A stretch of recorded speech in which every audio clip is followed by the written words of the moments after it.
Vriende, wanneer ons beweeg rondom ons kyk, dan sien ons hierdie groot, ons noem het mos gospel shows, of ons noem ons wêreldse shows, wat mense bywoon. Partykeer sê hulle op die sosiale media, hierdie persoon het nou die grootste gehoor in die geskiedenis nog getrek, en dan is dit stadions en stadions vol mense. Letterlik, ek wil amper sê, meer as 100,000 mense, en dan is dit een of ander sanggeleentheid, in een of ander stadion, wat wêreldbekend is. En nou sê die Bybel vir my in 1 Konings, hoofstuk 4, van 'n man wat ook liedere geskryf het. Hy het baie liedere geskryf, en spreuke, en dis nou Salomo, en hy was meer bekend as wat jy kan dink, hy het baie mense getrek. En ek wil vir jou vertel daarvan vandag. Die Bybel sê, hy was wyser in 1 Konings 4 vers 31 as al die mense. Soos hy het mense getrek wat na sy wysheid kom luister het, maar selfs na sy liedere kom luister het, want hy het mense oor die hele ganse wêreld van sy tyd getrek. Hy was wyser as al die mense, en nou noem hy van die wystes van sy tyd. As ons dit in vandagse tyd sou vergelyk, is dit as jy die topsangers sy name in die wêreld sou noem, dan was Salomo in sy tyd die top van die top. Hy was wyser as al die wyse mense, as Etan, die Esraït, as Heman en Kalkol en Darda, en sodat hy beroemd was onder al die nasies rondom, soos hy was in al die nasies rondom, was hy beroemd. Nou sê die Bybel, hy 3000 spreuke uitgespreek, en sy liedere was 1005. So Salomo het 1005 liedere geskrywe, en ek glo al sy liedere was top liedere gewees. Nou hy het oor verskillende goed gesing en geskryf. Die Bybel sê hy het oor die bome gespreek, van die seder op die Libanon. Nou die Libanon is die laaste tyd baie in die nuus, die land Libanon. Maar van die seder wat daar groei tot die hyssop wat teen 'n muur uitspruit, het hy geskryf, gepraat. Soos hy was 'n skrywer van formaat, hierdie man. Hy was digterlik aangelê. Hy het gespreek oor die vee, oor die skape, oor die beeste, oor die voëls, dalk oor die mossie en oor die visarend, oor die kruipende diere, die insekte en oor die visse. Van al die volke het hulle gekom om na die wysheid van Salomo te luister. Van al die konings van die aarde wat van sy wysheid gehoor het. Soos daar was nie 'n koning op aarde waarvan daar nie mense gekom het om na Salomo te luister nie. Dit was massieve, mega byeenkomste. En wanneer jy dan nou aan 'n sekere sanger sou dink, 'n hedendaagse sanger, dan sal 'n sekere liedjie by jou opkom. Jy sal onmiddellik dink, dis die top treffer daardie. Wanneer jy aan 'n sekere spreker sal dink, of 'n digter, dan sal jy sê, daardie gedig het hy geskrywe. As jy aan C.J. Langenhoven dink, dan sal jy sê, hierdie of daardie. Maar wanneer jy aan 'n wêreldbekende persoon dink, dan sal jy onmiddellik weet wie. Nou wanneer 'n mens Salomo aan hom dink, dan sê die Bybel ook vir ons, watter lied was sy top treffer gewees, of kan ek maar eerder sê, die mooiste van al sy liedere, is in jou Bybel opgeteken. En ek wil dan 'n paar woorde sê vandag, oor die mooiste lied. Die Bybel noem dit die mooiste lied.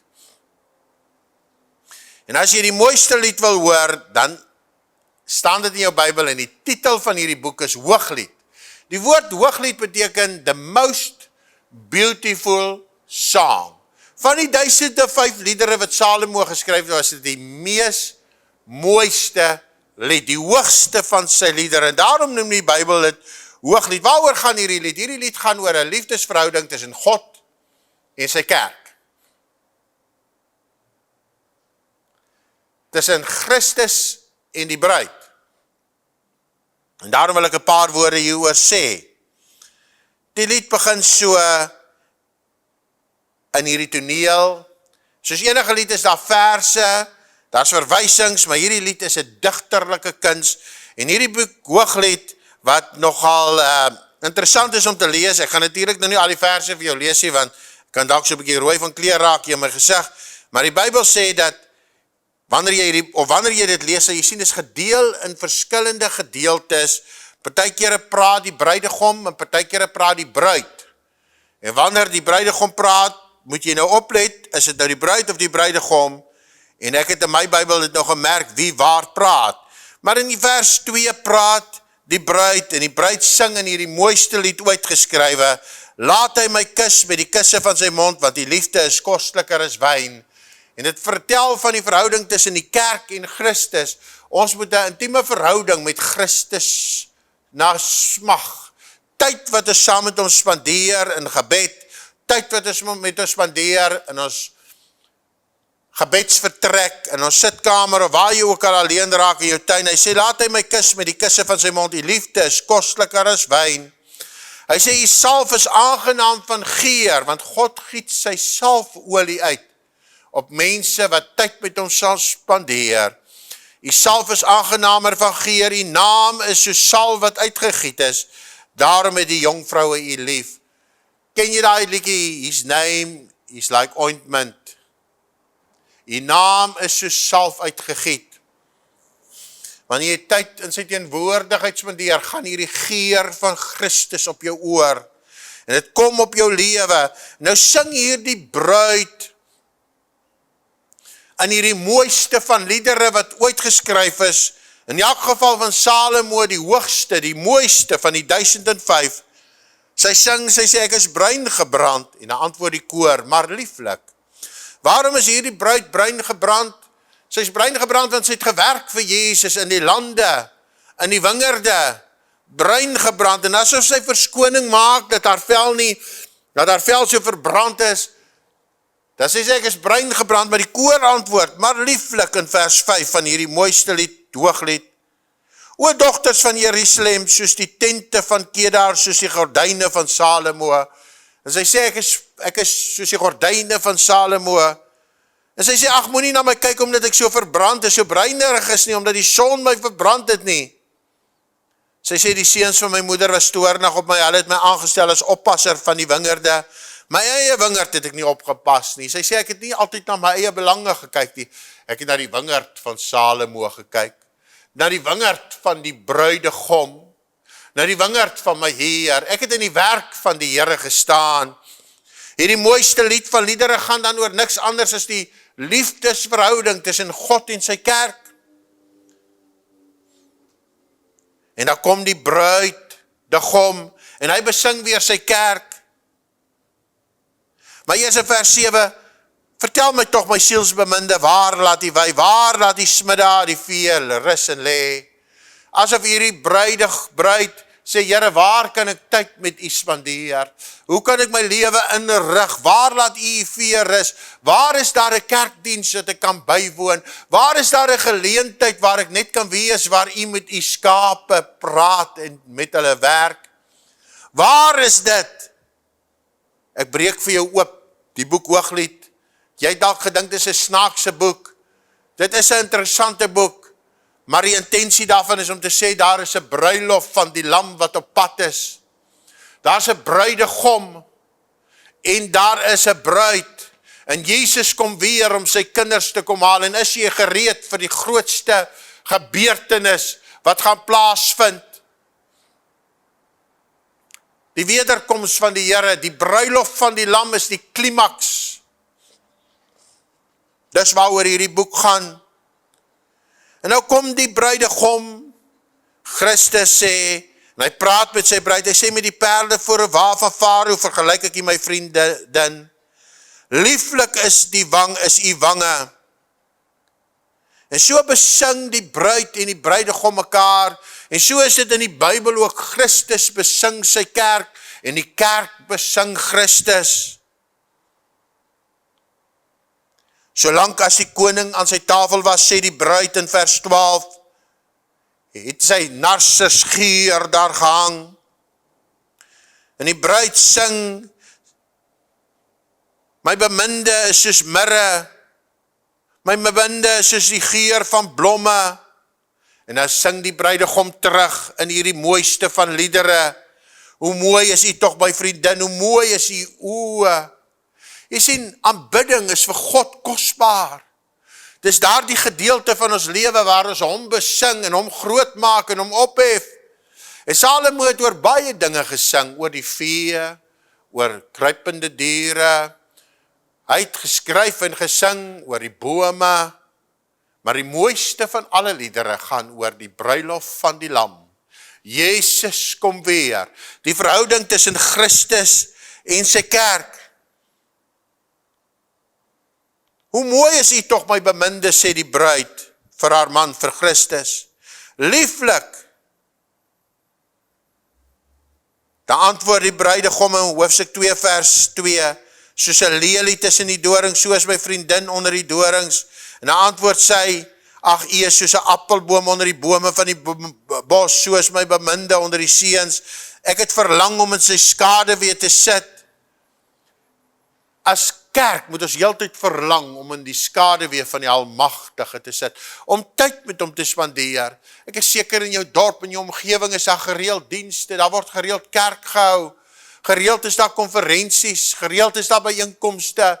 Dis 'n geleenthede wat ons moet aangryp om die woord van die Here te hoor, om sy vrugte te geniet, om onder die skaduwee van die Almagtige te sit, om na sy woord te luister. Hy het my in die wynhuis ingebring, en sy vaandel oor my was liefde. Ken jy daar die liedjie wat sê, he took me into his banqueting table, and his banner over me was love. Hy het my in sy wynhuis ingebring, dit beteken hy het jou ingebring in 'n plek waar die Heilige Gees beweeg. Jy het gevul geword met die Heilige Gees, en sy vaandel oor my is liefde.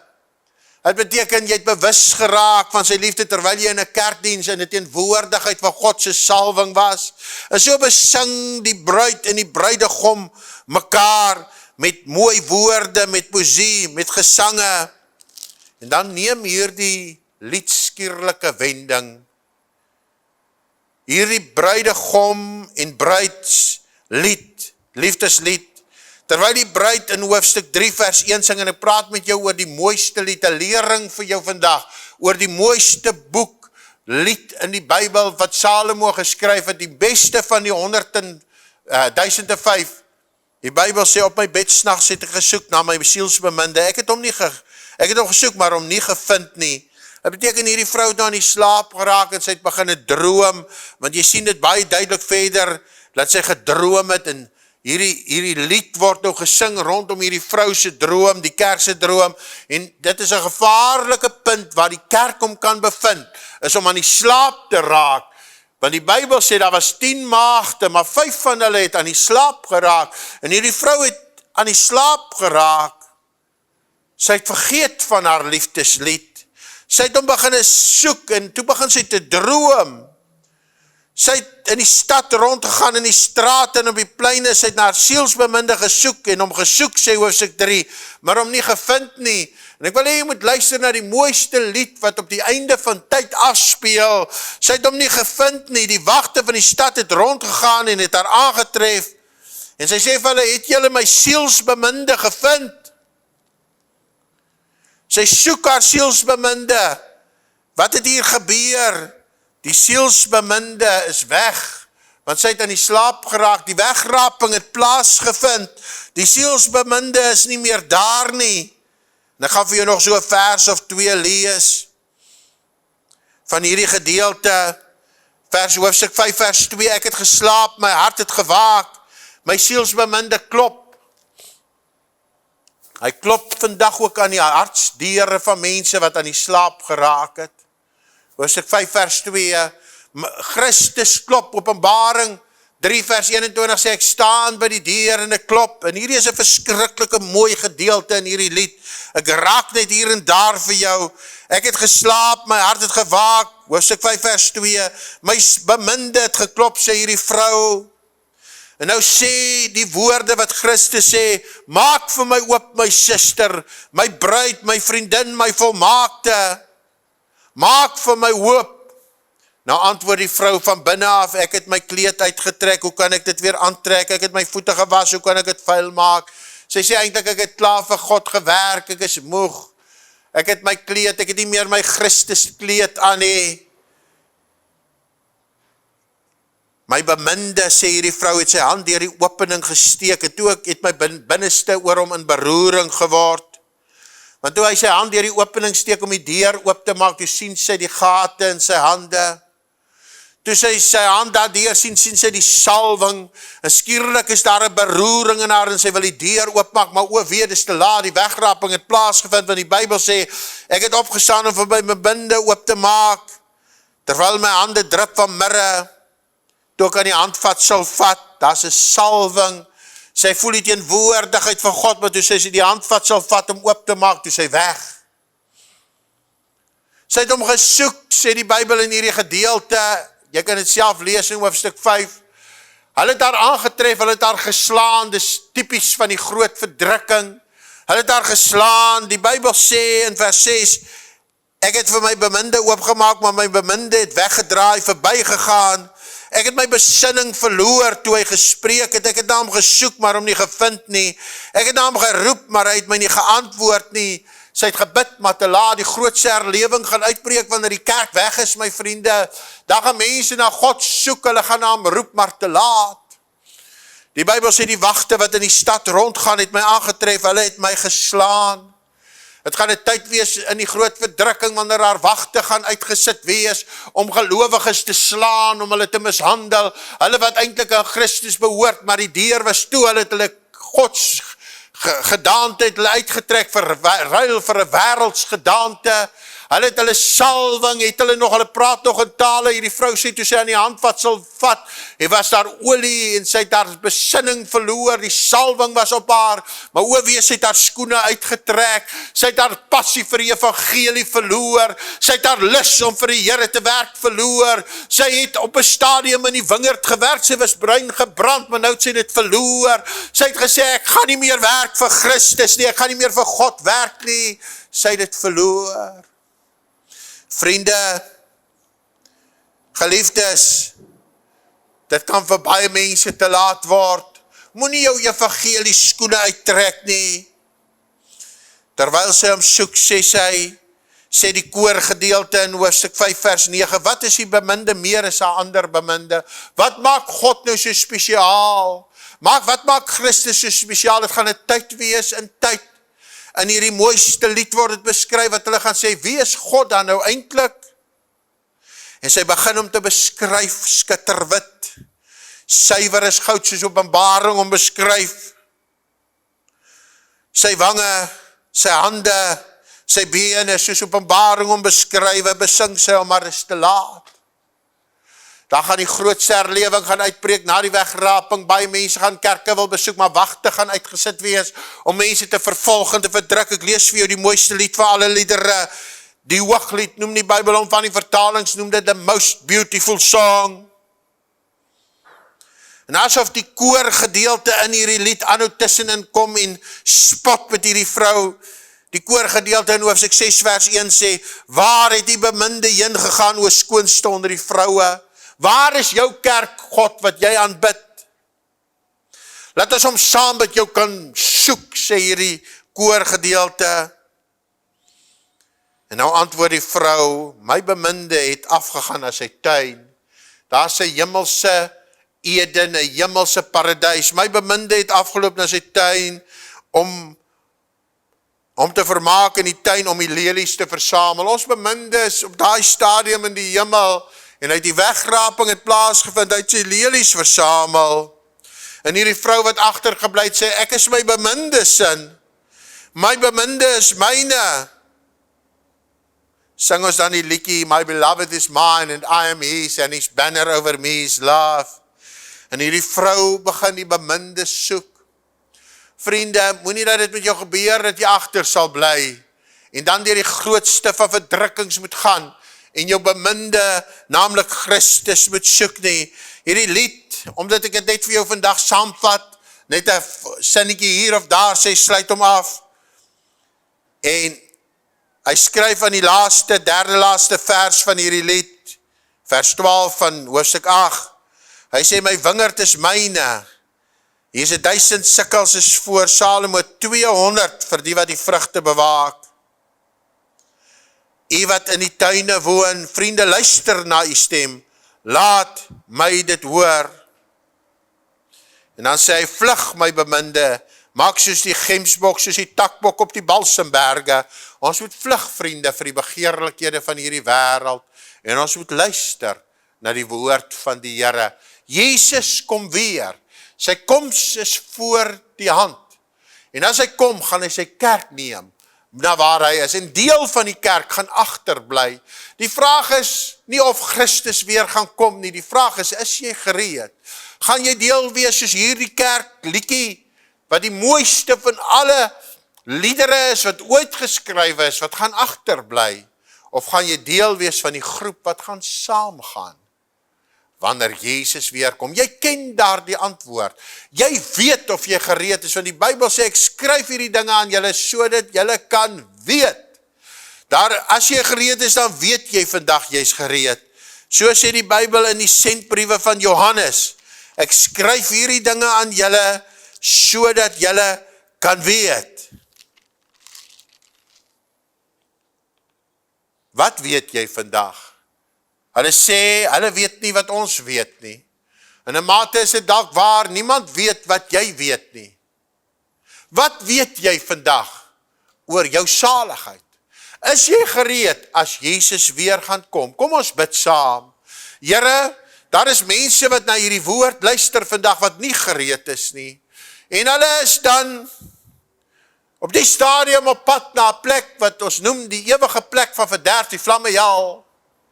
Maar die woord is duidelik dat niemand eintlik bestem is om hel toe te gaan nie, wil hê almal moet hemel toe gaan, maar party mense het die hel hulle verblyfplek gemaak omdat hulle genade verwerp het. Daarom bid ek vir elke persoon wat hierna luister, hulle is of gereed of nie gereed nie. As jy gereed is, dan weet jy dat jy gereed is. As jy nie gereed is nie, dan weet jy nie of jy gereed is nie. Ek bid dan vir hulle spesifiek wat gereed is, dat hulle gereed sal bly. En nie soos hierdie vrou haar kleed sal uittrek en haar skoene uittrek nie. Ek bid vir die wat nie gereed is nie, wat hulle kleed uitgetrek het, hulle skoene uitgetrek het, dat hulle weer vuur sal vat en hulle naaste sal vergewe, soos wat Christus hulle vergewe het. Dat hulle weer kerk toe sal gaan, na die huis van die Here. Dalk sê iemand, maar die kerk is so onvolmaak, vriende, God is nog besig met sy kerk. En jy is deel van sy kerk, en hy wil jou saam met die kerk voorberei. Here, ek bid dan vir hulle, dat hulle weer hulle kleed sal aantrek, en weer sal werk vir Jesus, totdat die skadies gedaal het, totdat die meester ons kom haal het, en nie moed sal verloor nie. Ek sien elkeen wat na hierdie woord geluister het. Dankie dat jy dit vir elkeen oopbreek. Ek spreek vuur en vlam, vuur nie vlam van hel nie, maar die vuur en die vlam van herlewing, oor elkeen wat hierna luister. Seën hulle in Jesus naam. Amen. As jy in die omgewing is, kom woon gerus ons dienste by, ons herlewingsdienste elke Sondag, in Mamasbury, en ondersteun ook ons aktiwiteite, ons gemeentes aktiwiteite, maar ook ons projekte, naamlik deur finansiëel by te dra, wil ek jou uitnooi om 'n bydra te gee, om nie jou skoene uit te trek, nie jou kleed uit te trek, maar om betrokke te bly in die evangelie. Mag God jou ryklik seën. Stuur dan vir my daardie boodskap, daardie WhatsApp wat sê ondersteun, en ek stuur vir jou die besonderhede, sodat jy deel van hierdie projek kan wees. Mag God jou ryklik seën. Tot volgende keer. Love you all. Bye.